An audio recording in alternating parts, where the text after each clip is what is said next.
Hanap mo ba ay mala nature vibe na resort? Perfect pasyalan pang pamilya o gusto lang mag-relax mula sa nakakapagod na trabaho sa buong linggo? Then this place is for you. Kaya naman samahan nyo kami at explorein natin ang nagiging popular na ngayon na tourist destination na matatagpuan sa lungsod ng St. Bernard, probinsya ng Southern Leyte.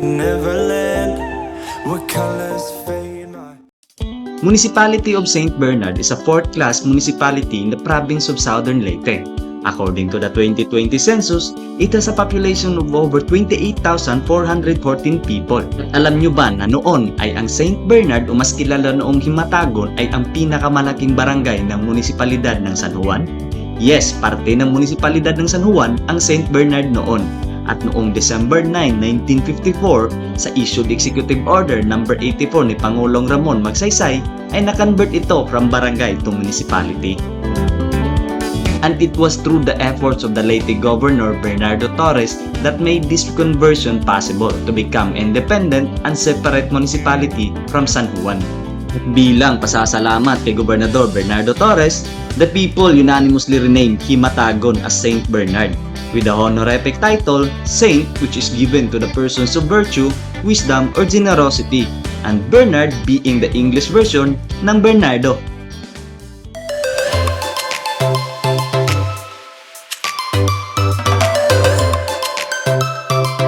Dito matatagpuan ang Panyan Tubod, which is located at Barangay Panyan, St. Bernard, Southern Leyte.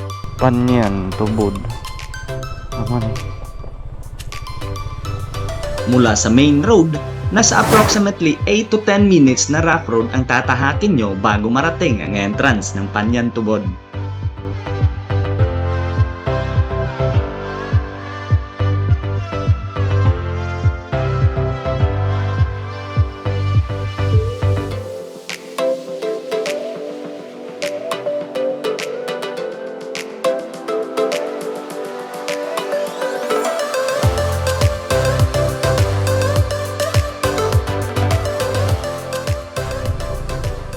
Pwede pa, Nay? Pwede pa? Unsa oras mag-close? Unsa oras mag-close? Alas 6? Nagpalupad ra may. Mag-video lang tayo, Oo, okay ra? Pila entrance? 30? Unsa rin oras mag-abli din, oy? Alas 7. Da. Manirado alas 6 sa gabi. Panyan entrance fee 30 pesos per head, 15 from 5 to 10 years old. Open sila from 7 to 8 in the morning, tapos mag-close naman 6 PM. Literal na magpapalipad lang talaga tayo ng drone ngayon.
Talaga namang maganda ang lugar na ito.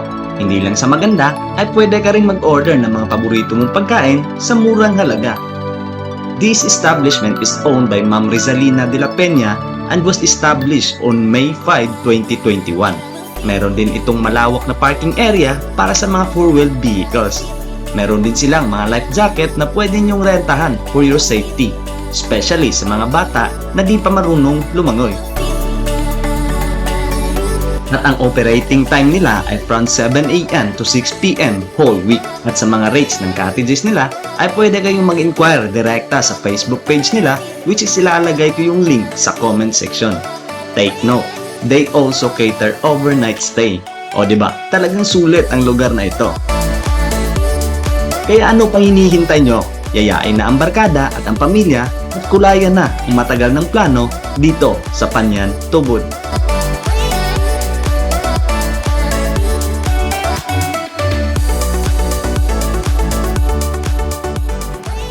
Isang atraksyon na naman ang na-explore natin mga katim.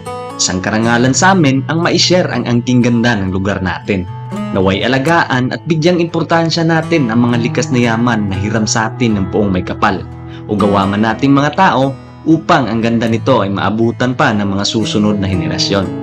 Kami po, ang Team Jamelin, nagpapasalamat sa inyo sa patuloy na pagsuporta sa amin. Naway hindi kayo magsawang sumuporta at balang araw ay mapupuntahan at masasaksihan din natin ang lahat ng magagandang lugar dito sa lupang Sinilangan. Walang iba kundi ang Southern Leyte.